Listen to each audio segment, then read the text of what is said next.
Hello, my zebras and spoonies. Thanks for coming and hanging out with me today. I am glad that you're here. Today, I'm going to be talking about ADHD. Big surprise, I know, right? Because when do I ever talk about that? Never.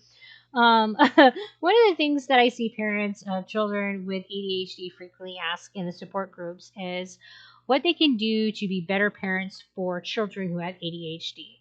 And I'll be honest that in the support groups thus far, I have never answered this question. I've never felt like I had a good answer to this question, and I have spent a lot of time trying to think about what my parents could have done differently, could have done better to have given me a better start in life.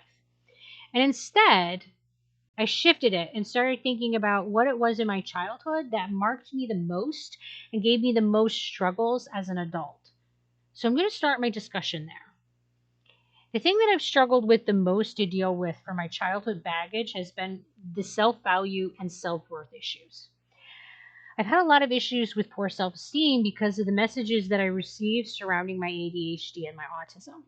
It's not that I think that any of the adults in my life intentionally sent the message that I had no value, but a lot of the things that they did and said did get interpreted and internalized that way. One of my personal ADHD things is that I have a lot of impulsive and pressured speech.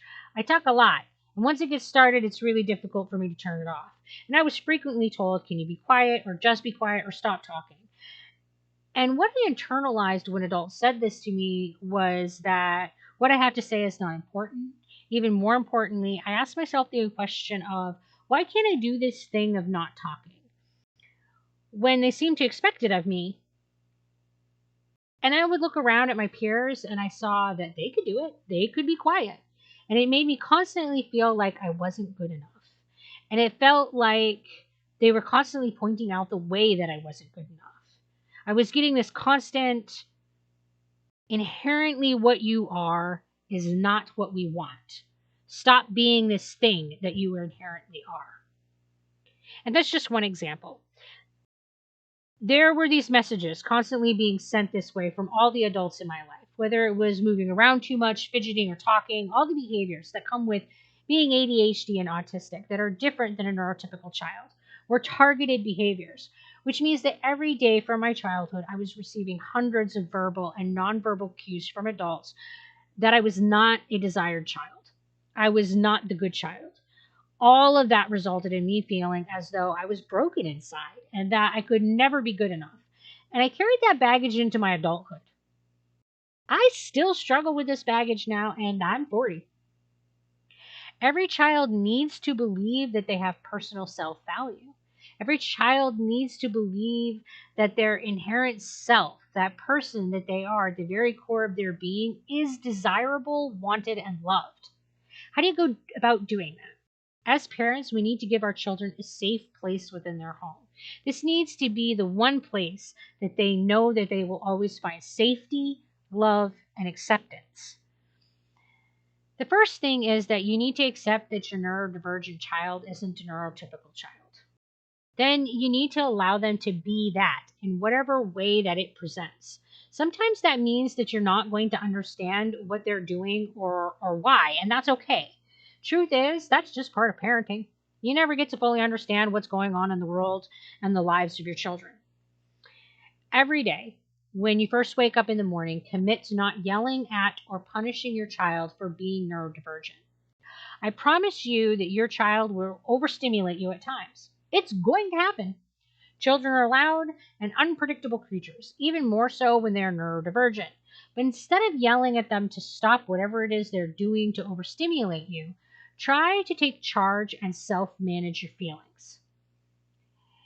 This will eliminate the negative message to your child and will teach them, through modeling, how to handle their own episodes of being overstimulated. What is being overstimulated? First, this is a human experience that is not exclusive to those who are neurodivergent.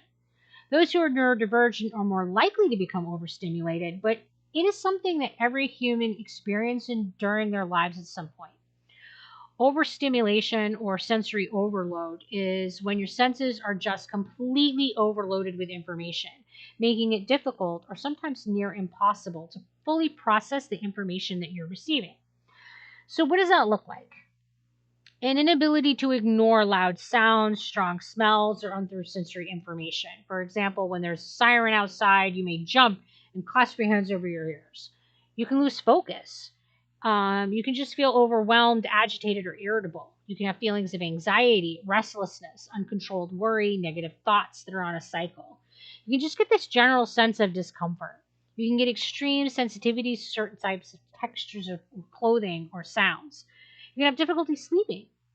You can even get digestive distress, eye strain, heart palpitations, and lightheadedness.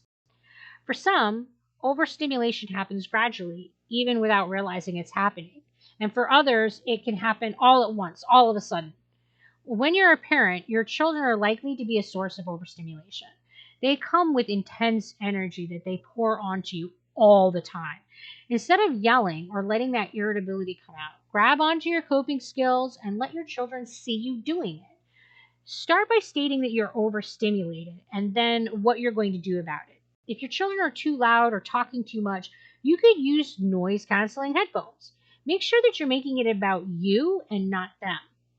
I'm feeling really overstimulated right now and I need a little time of quiet, so I'm going to put on these headphones. See how that sends a different message? While the parent is acknowledging that they have the need for a quieter environment, they're not projecting that onto the child. There's no message saying you are awful for being loud or you have no value in being loud.